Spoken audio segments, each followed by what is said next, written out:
IVF చేసిన తర్వాత normal delivery expect చేయొచ్చా, సిజేరియన్ యూజువల్ గా నార్మల్ డెలివరీ కూడా చేసుకోవచ్చు. ఎప్పుడు చేసుకోవాలి మీరు? అలా జరిగాయి ఏమైనా కేసెస్ జరుగుతాయి. నార్మల్ గా జరుగుతాయి. ట్రీట్మెంట్స్? ఎప్పుడు మంచి హాస్పిటల్లో టీమ్ ఆఫ్ డాక్టర్స్ ఉండి అందరు రెడీగా ఉండాలి.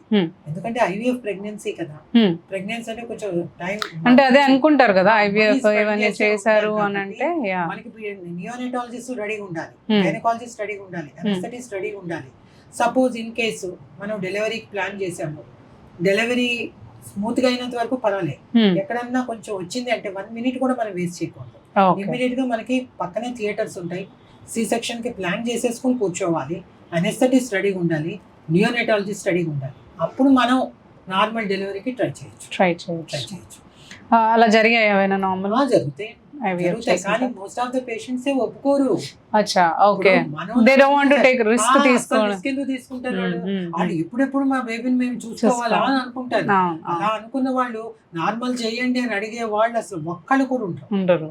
మాకు సి సెక్షన్ కి మేము ప్లాన్ చేసుకుంటున్నాం ఫలానా ముహూర్తానికి అంటారు వాళ్ళు. వాళ్ళకి చాలా భయాలు ఉంటాయి. ఏమో బేబీ ఇంత జరిగిన తర్వాత మళ్ళీ నాకు ప్రెగ్నెన్సీ వస్తుంది, ఈసారంటే వచ్చింది, నెక్స్ట్ టైం మళ్ళీ వస్తుంది, రాకపోతే మా పరిస్థితి ఏంటి? ఈ బేబీని మేము ఎందుకు కాబట్టి మాకేమొద్దు, అలా తీసి ఇలా మా బేబీని ఇచ్చేసాం అని చెప్తారు. కాబట్టి వాళ్ళ విష్ కూడా మనం సాటిస్ఫై చేయాలి. అది అలాగే. అందుకని మెజారిటీ ఎవ్వరు కూడా నార్మల్ డెలివరీ కావాలని అడగరు. But we can try.